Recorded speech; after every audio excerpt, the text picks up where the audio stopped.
I'm Hannah. I am a graduate student here at the university. I'm a teaching assistant at the English department, which basically just means that I teach EM 100 and then I work at the writing lab. And I tell you this to say that I read a lot of papers.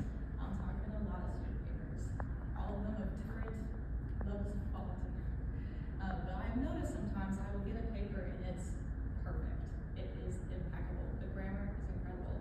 Even if I know for a fact that the student, just based on where the work is not writing something like Shakespeare. And I began to realize, I'm looking at our AI generated papers, essentially. I'm sure other members of faculty and staff are familiar with this phenomenon. It's the only thing people are talking about recently, especially in the English department. So this begs the question to me, what does AI write like? And so I wanted to ask a couple different questions. First, in context, ChatGPT came out in 2023 by a company called OpenAI. I'm sure that's common knowledge for most of us at this point. It has grown in popularity. I mean, it is huge these days. I specifically did this program with ChatGPT 4.0, so something to keep in mind. It won't be the correct one you're using on your browsers. And then I asked it 4 different questions.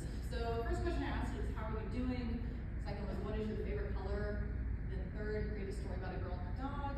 And then finally, how many R's are in a strawberry? I'll get into how I chose these questions and why here in a moment, but just for reference, those are the questions that ChatGPT 4.0 was asked. So before I get into that, let me explain to you how the program works. So this is a program written with Python.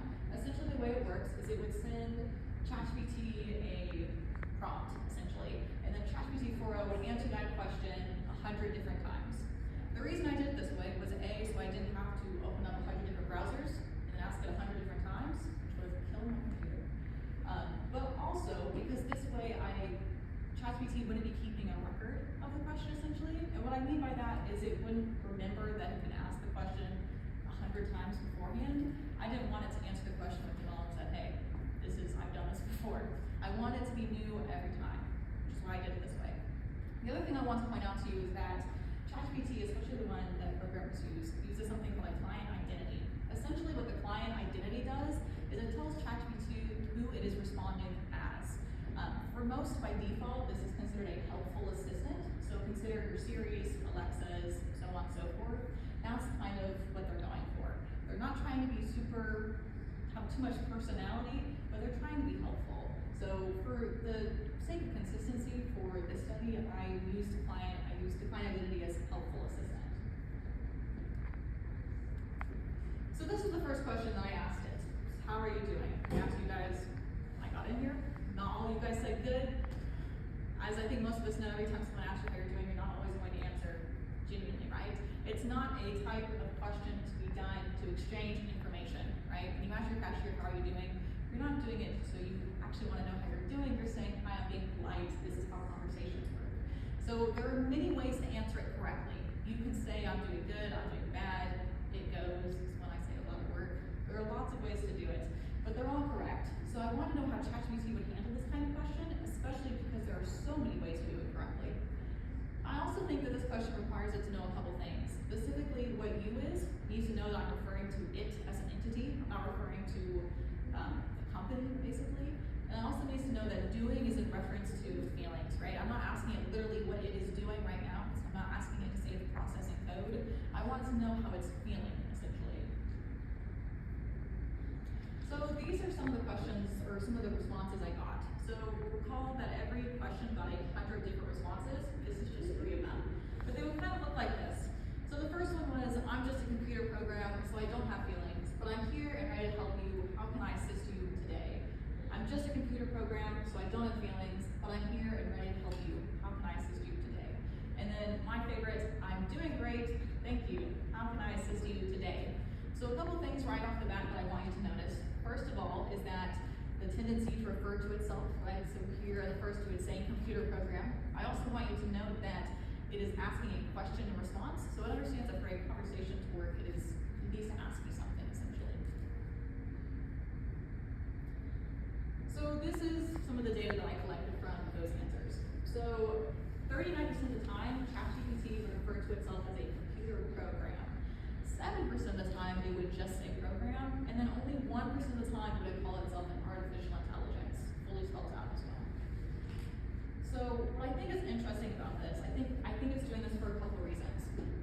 So there's a lot of discourse surrounding artificial intelligence. What is it? How does it work? So on and so forth.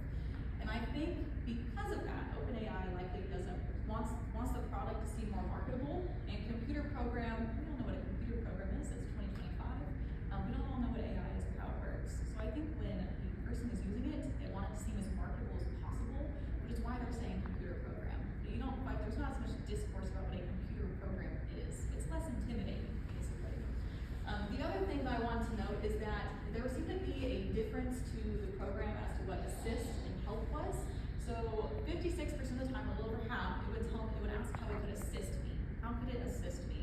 But only 17% of the time it would say, how can I help you?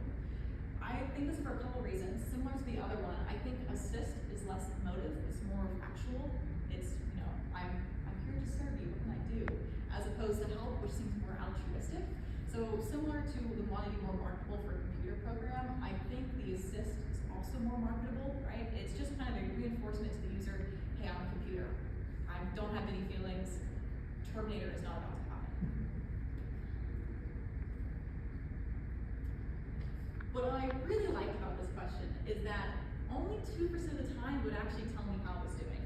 2% of the time it said, I'm doing great, thanks for asking. That is, I think, for most of us, if you went to the store and you asked your cashier, how are you doing, and they said, I don't have feelings, that would be a little bit weird, right? So the correct way to answer is, I'm doing great, or I'm doing good, something like that. But only 2% of the time it would say that. It would say, I'm doing great, thank you for asking.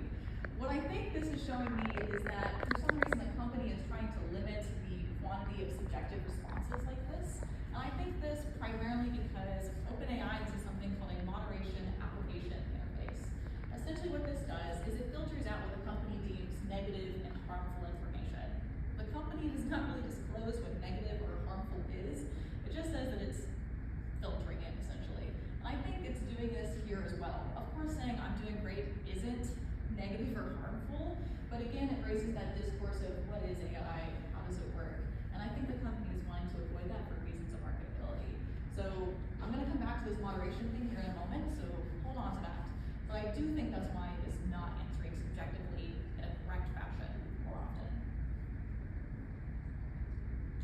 So here was the second question I asked it. I wanted to know what its favorite color was. So similar to the last question, there are many ways you can answer this, all of which are correct. But also similar to the last question, how does ChatGPT understand a couple things? Primarily, again, who your is referring to. I'm not asking the company, I'm asking it as an entity, and of course what a favorite of anything can actually be. So these are some of the responses I received. Again, this is out of 100, these are only 3. I don't have personal preferences or feelings, and I can help you with questions about colors. What's your favorite color? This is a long-winded one. As an artificial intelligence, I don't have personal experiences or preferences, so I don't have a favorite color. However, I can help you with information about colors or assist you in choosing a color for any particular purpose. Is there something specific you'd like to know? I don't have personal preferences, but I can help you with information about colors and meanings if you'd like. Do you have a favorite color or a color you're curious about? So there was a couple things here I noticed. I will cut to the chase, it never tells me what his favorite color is, which was disappointing. I wish it did. But I did notice there was a distinct difference in how it would deflect the question. So 94% of the time, it would tell me it didn't have a favorite color because it lacked personal preferences. And then 92% of that 94% of the time, it would tell me it lacked personal preferences and feelings. It's a very small difference, but there was a difference. And then only 17% of the time, it actually asked the question back to me, which seems to be in stark opposition to the previous prompt, which would tell me pretty often, would ask the question a little over half the time back to me. This time it's doing it less than a quarter of the time. Don't exactly know why, but I do think it's interesting to know that that's what it did. So this is the third prompt I asked it. This one is one of my favorites. It was create a story about a girl and her dog. So the reason I wanted to ask this question is I think a lot of us have an idea that AI, because it has been trained on such a vast amount of material, it is able to create an infinite variance of stories, answers, etc. If I ask it to create an image of a flower, it will give me an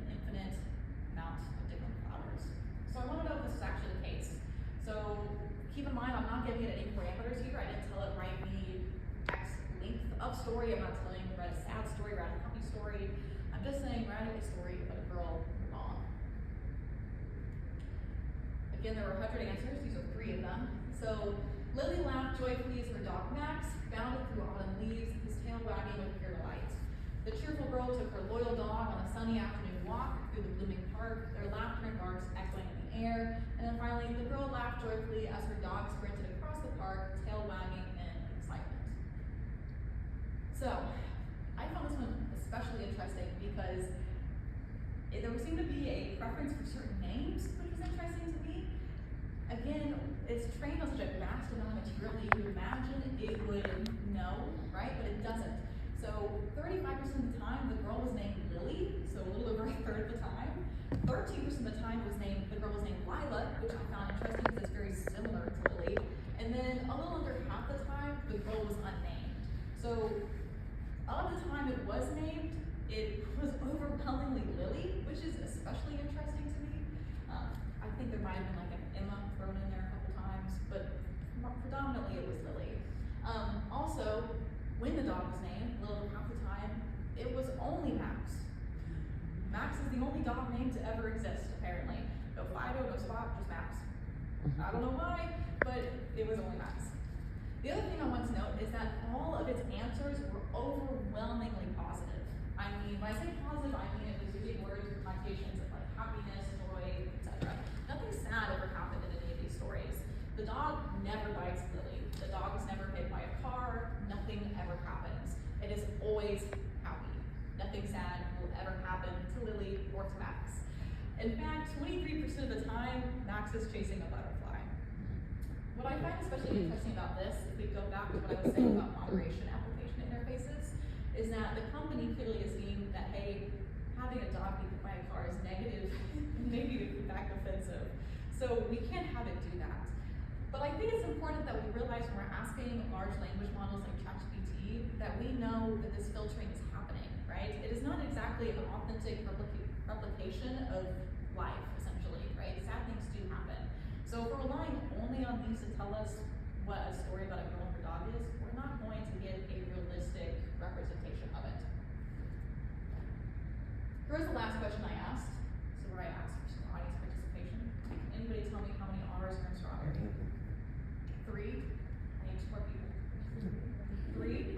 How many? There are 3 R's in strawberry. So the computers will not take our jobs yet. Everyone gives something a, we're still good. So this is what some of the answers look like. I'm going to tell you why they're not taking our jobs in here in a second. But this is what it would look like. So there are 2 types of answers, just like this. So the main difference here within how the answer was structured was that sometimes it would spell out the numeral, and sometimes it would just have the numeral. But that was kind of a minor distinction. But what I really found interesting is that over a third of the time, it told me there were only 2 R's in strawberry. Over a third of the time. Again, this is ChatGPT 4.0, so it's probably improved on this since then. But what I found especially interesting about this is I think it represents how ChatGPT and other large language models are looking at language in a way not like us. So what ChatGPT has to do is it has to break words down into tokens. Essentially what these tokens are is it's taking the word and then breaking it into smaller pieces. So in this case, it might be looking at strawberry as straw and berry, and might be breaking it further into 3 parts. It's hard to say, but we do know that it's being broken up. So in other words, what it's doing is I'm inputting a prompt to it, it is translating it back to itself, and it is translating it again back to me. So errors like this are not uncommon.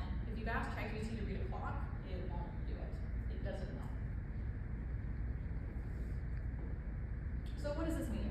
So why does this matter? I think at a period where ChatGPT and large language models are so prevalent in our community, it's important that we know how they work and why they work the way we do. The problem is that research regarding large language models like this, the second you collect the data, it becomes kind of finite because the program's always improving, which I think only exasperates the point that we need research done now on how they work. If we start later, it'll be too late. I found all of these articles within a span of like 10 minutes. And they're not all STEM related either. You'll notice that some of these are just interpersonal. We're using these for our real lives, not just to write essays. So the question I think is important is, how is it choosing to tell us that information? Why eyes and choosing to tell us that information. So these are the things I want you to take out of the presentation. So essentially, ChatGPT 4.0 is filtered by OpenAI. How it is filtered is not necessarily disclosed by the company thus far, but we know it's being filtered. ChatGPT 4.0 favors impartial opinions, which is kind of an oxymoron, but essentially, it's not going to say this one way or another. If you've ever looked at an AI paper with your students, which I have, I think it's fun, they'll say, this paper's saying a lot, but it's actually not really saying anything. That's kind of what this means. It's not saying really anything one way or another. And then finally, ChatGPT 4.0 may not be as creative or multimodal as we previously thought. When I say multimodal, I mean it's not always as varied. So again, there's only one type of story that's going to be told about linear maps, just one. So again, I think it's important that we realize it's not as varied as we might think it is. So again, overall, I think the next step here is to do research on how the company deems what is harmful or negative. I think that is the next step. If you Google something right now, the likelihood is that Gemini AI Overview will tell you, it will summarize information for you.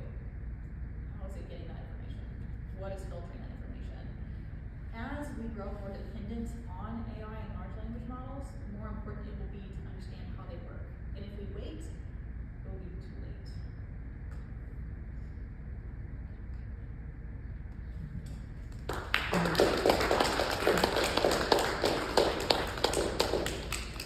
Do we have questions? Yeah, we have about 4 minutes for questions, if people have questions or comments. This is kind of a weird question, just from like what you said you've seen with like students who make AI essays. Is there a way that like people, when they write their own essays, can get close to that style almost, just by Like writing? authentically, like how Yeah. you sound authentic. So yeah, okay, so there are definitely ways to do it. So as AI has gotten better, the quality of papers has gone, it's way better than it used to be. Last semester when I was first teaching EM100, the papers you can notice right off the bat. You see fostering a cultural tapestry, that's an AI paper. I've never seen one. A perfectly used in-dash or semicolon, that is an AI paper. But as the time has gone on, they've gotten a lot better. And so finding them can be much trickier. So something that AI does really well, especially ChatGPT, is it takes prompts in a conversational manner. So if you wanted to cheat effectively, you would probably put information, you would probably tell it, here's the tone I want to write in, here's who I am writing as, and this is who it's for, so on and so forth. The more detailed you are with your prompts, the more exact and precise your answers will be. I specifically did these as unprecise as I could because I wanted to see what it would do with just the barest information possible. But yes, the more precise you are, the better output you're going to get essentially. Does that answer your question? Yeah, mostly. I just know someone who like, I know he wrote this whole essay on his own and he still got like, oh hey, you used AI to do it. Yes. He's like, I can prove to you I didn't. Yeah. I don't have like a definite solution for you, but I think that is a really interesting topic, especially in academia. So students, they'll get an F on their paper and then the instructor will say, we used AI, but they didn't. So we've started to associate, for some reason, perfectly grammatical papers with AI, with the assumption that our students cannot write well enough to write like AI would, which isn't always the case. Students can write well. A lot of them can write really well, but when we start to associate, perfectly grammatical, we don't value it as much as we used to. So I don't have a perfect answer for you other than to say that that is a huge topic right now, is how do we handle that among students? And just sorry to No, continue you're on, fine. but like you can like prove you did it in like the history and like Google Doc, right? Yeah. So I was trying to. Yeah. You can go into the Word file, but yeah, it is a huge topic. Yeah. We don't know how. I don't have a good solution for you. We don't know really what to do yet. Yeah. Thank you. I just wanted to chime in on that. I had just recently written a book chapter and I put it into Grammarly and it came up and said that a big chunk of it was AI and I was like, oh my gosh. And so I actually took paragraphs and put it into AI and said, what is it about these paragraphs that are AI? And it came back with my vocabulary was too diverse. I repeated too many things. I had too many lists. And so those are things that I want to see with my students. And so I do worry that it's getting slacked too often because they're writing in a very academic tone. So I feel that. Well, I saw one of the little screen grabs that you posted about like when you search for different articles and it said something about M dashes and hyphens and I'm like, oh my gosh, I put so many hyphens in my writing and that I wonder if people are gonna think mine's a hand too. No, I don't, like I said, I don't have like a solution for you, but that is a huge topic. I know among a lot of people that are studying composition pedagogy, we're talking about valuing voice and style among our students' papers. So not necessarily looking at grammar, can you write something correctly, but can you do it with your own voice and style? Again, that asks the question, what is voice and style? That's very intangible, but that is something that's being talked about. But you guys are so right, this is a huge concern, which I think only stresses the importance that we need to do more research on how they answer questions. So we can look at the distinction between the way people write and the way AI writes. Does that kind of answer your question? Yeah.